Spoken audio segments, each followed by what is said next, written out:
I had been looking forward to this dinner at Le Bernardin for weeks.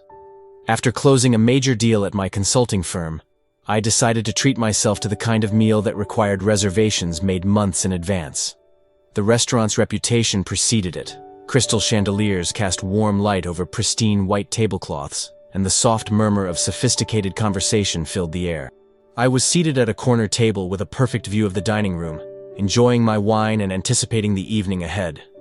The clientele was exactly what I expected.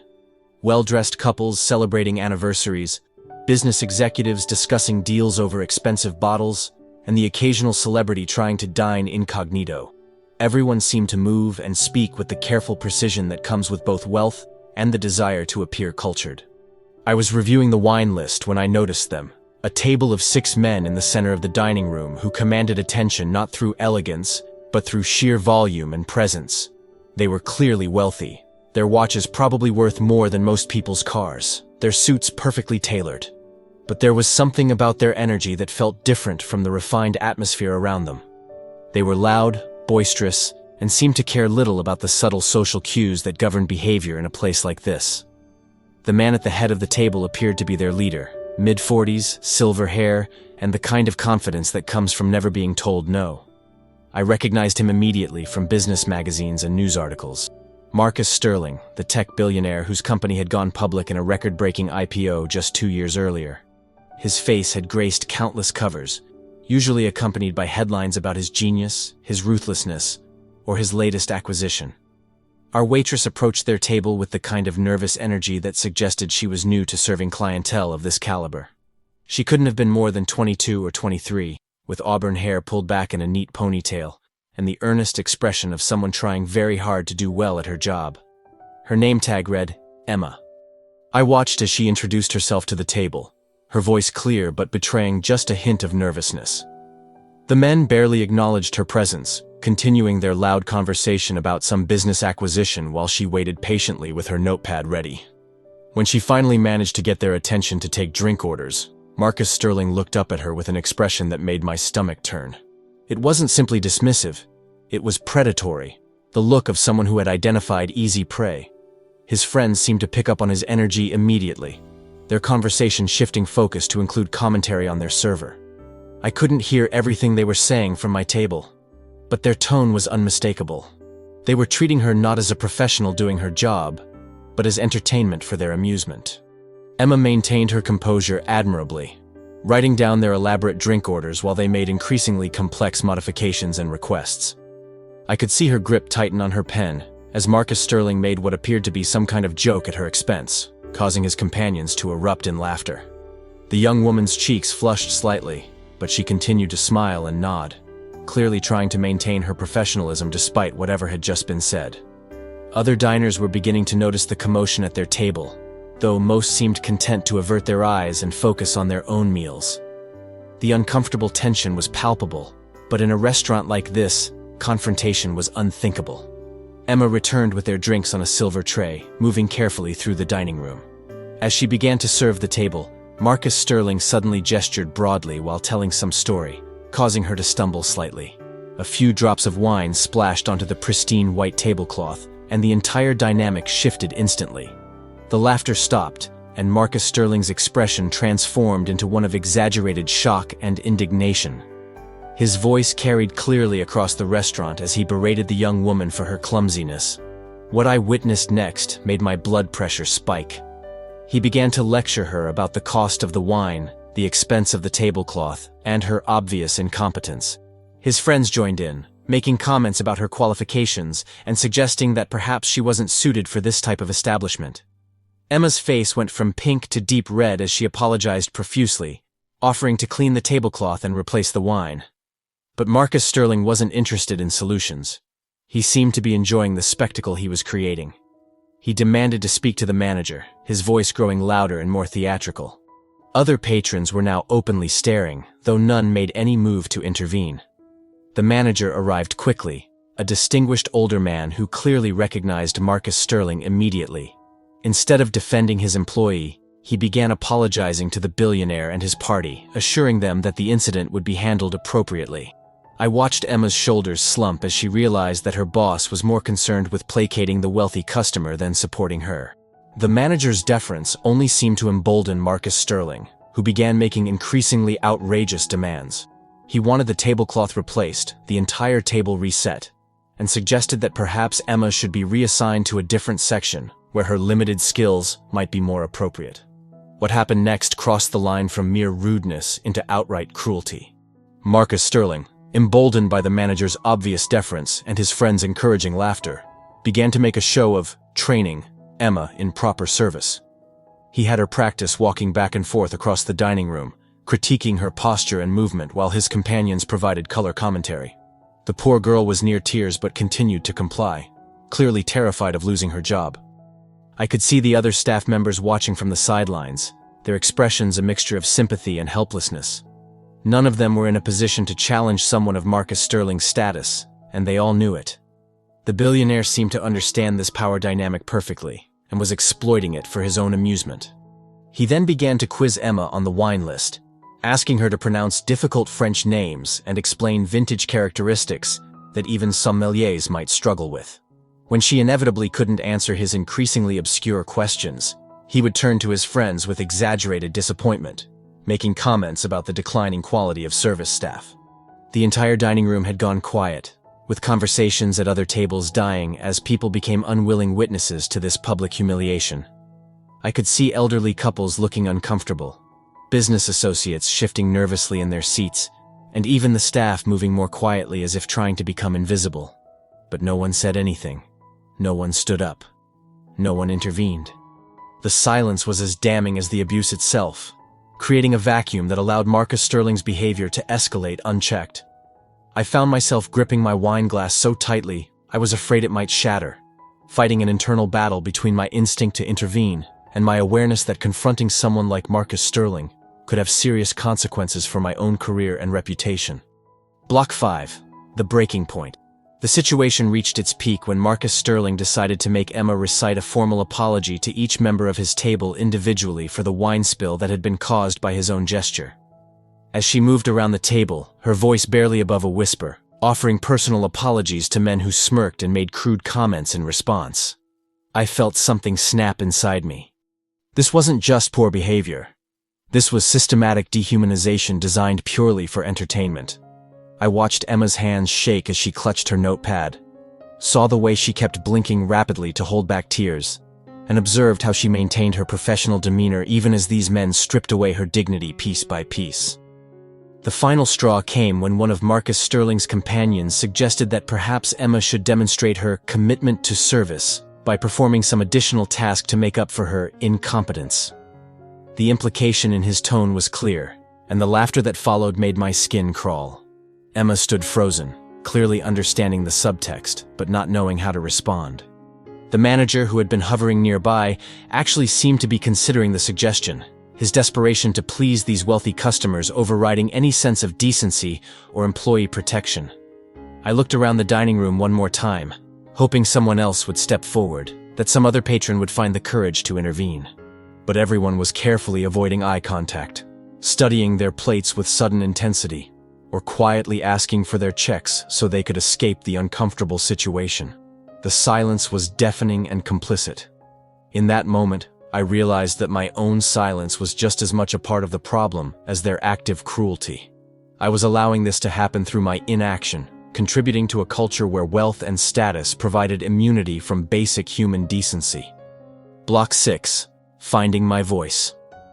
I stood up from my table with such force that my chair scraped loudly against the floor, creating a sound that cut through the tense atmosphere like a gunshot.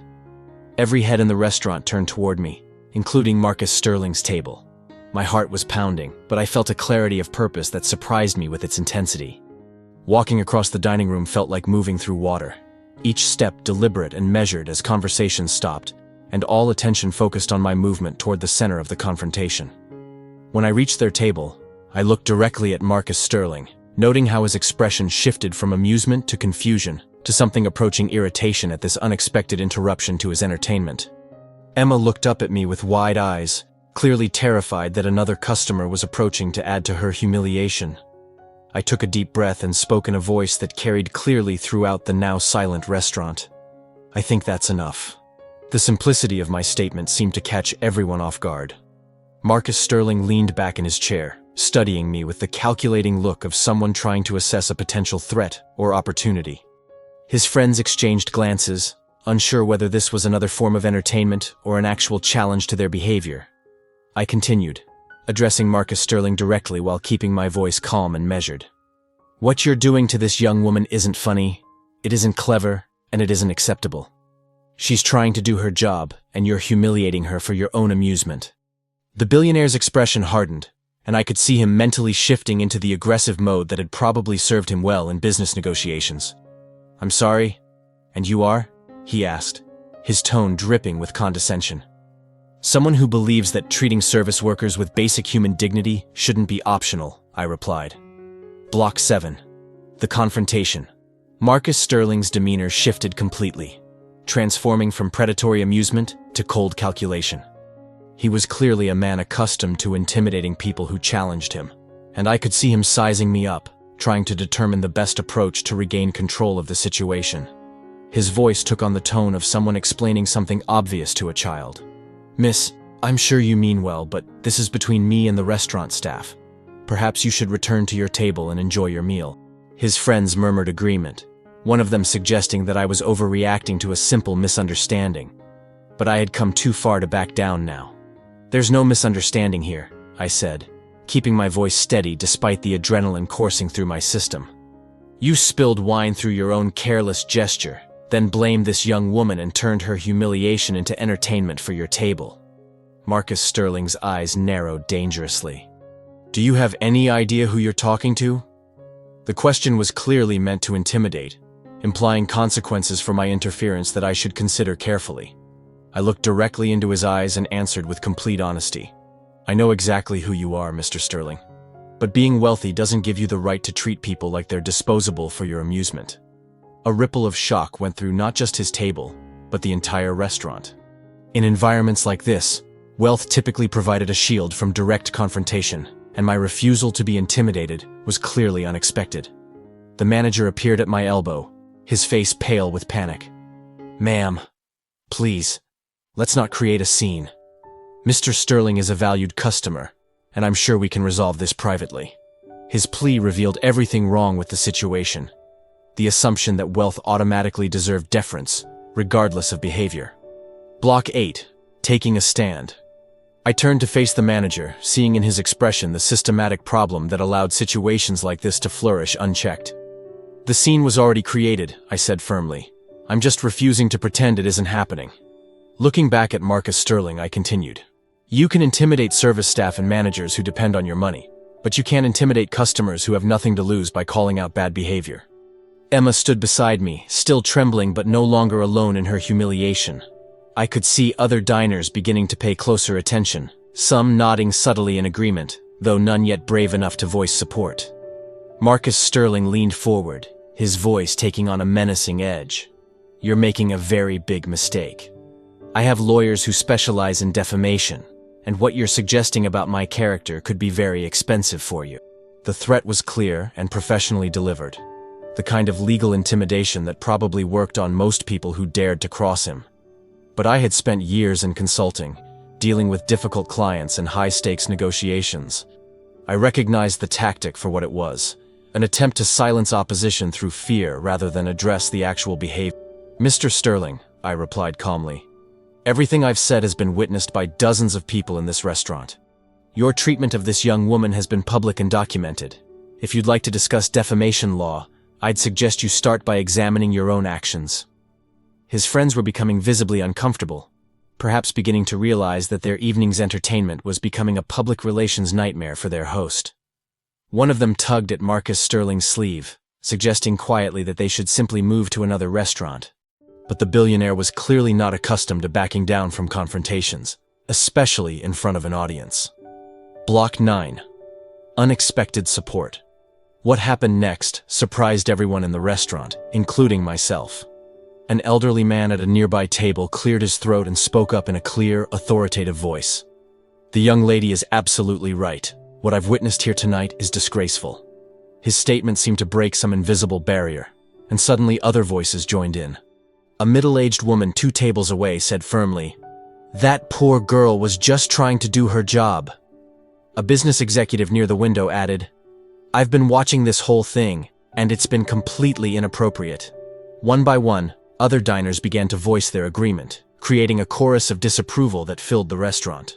Marcus Sterling's face grew red as he realized that his captive audience was turning against him. The manager looked around the dining room in growing panic, clearly understanding that his attempt to placate one wealthy customer was alienating many others. Emma looked around in amazement, tears now flowing freely but for different reasons. For the first time all evening, she wasn't standing alone. Marcus Sterling tried to regain control by addressing the room at large. "This is ridiculous. I'm being attacked for having standards and expecting professional service." But his words fell flat in the face of what everyone had witnessed.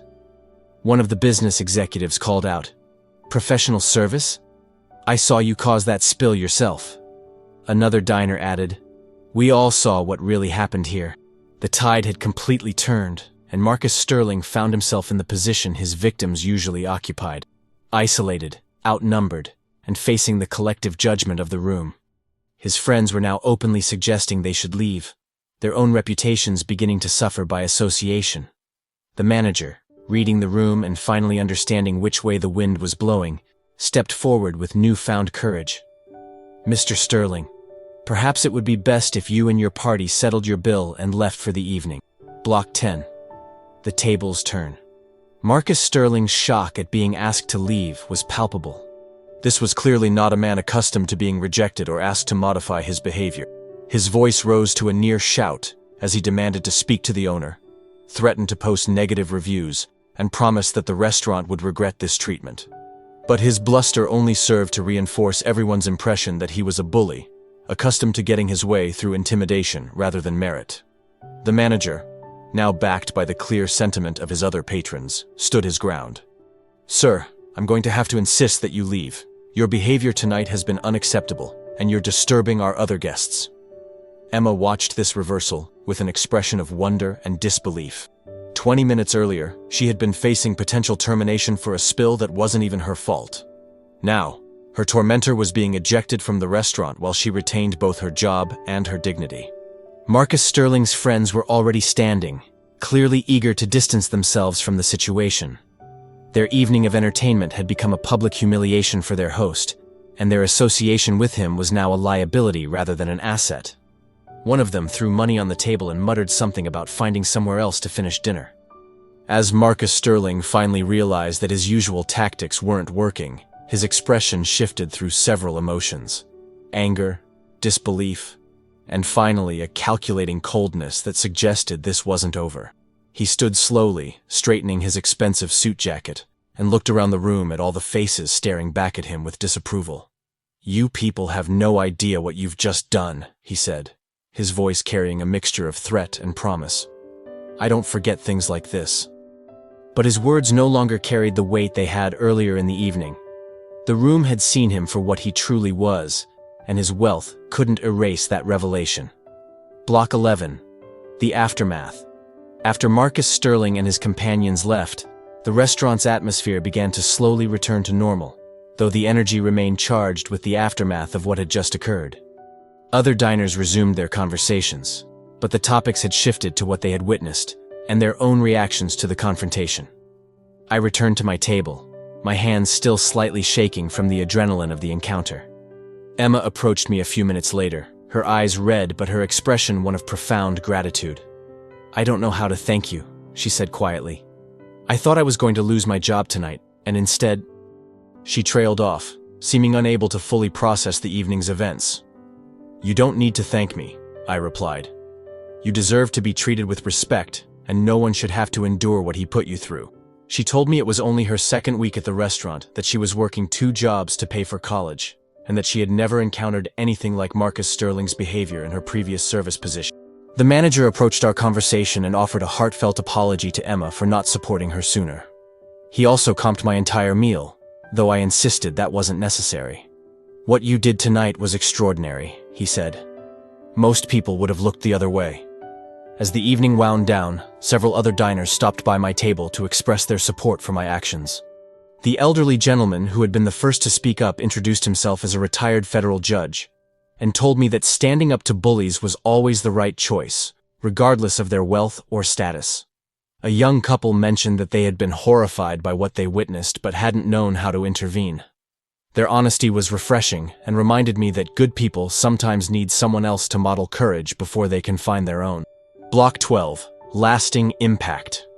The story didn't end that evening. Within days, word of the incident had spread through social media, with several diners posting about what they had witnessed. The hashtag #YourToRestaurantCourage began trending, accompanied by discussions about wealth, privilege, and the responsibility to speak up against abuse. Marcus Sterling's behavior was dissected in business publications and social media forums, with many people sharing their own stories of witnessing or experiencing similar treatment from wealthy individuals who believed their money exempted them from basic decency. More importantly, Emma's story resonated with service workers everywhere who had faced similar humiliation but lacked the support to fight back. Several other incidents at different restaurants were reported, suggesting that Marcus Sterling's behavior was part of a pattern rather than an isolated incident. The restaurant industry began having conversations about protecting their workers from abusive customers, regardless of those customers' spending power. For me personally, the evening changed something fundamental about how I understood my own responsibility as a witness to injustice. I had spent years in business environments where I had seen various forms of bullying and abuse, but I had often rationalized my silence as necessary for my career advancement. That night taught me that silence in the face of cruelty isn't neutrality. It's complicity. Emma and I stayed in touch, and I was able to help her network with some contacts in her field of study. She thrived in her remaining time at the restaurant and eventually landed an internship at a nonprofit organization focused on workers' rights. 6 months later, she sent me a graduation photo with a note saying that the night someone stood up for her taught her the importance of standing up for others. Marcus Sterling, meanwhile, faced ongoing scrutiny for his behavior, with several business partners quietly distancing themselves from his ventures. His company's stock price remained stable, but his personal reputation never fully recovered from the viral story of his restaurant behavior. Sometimes the smallest acts of courage create ripples that extend far beyond the moment they occur.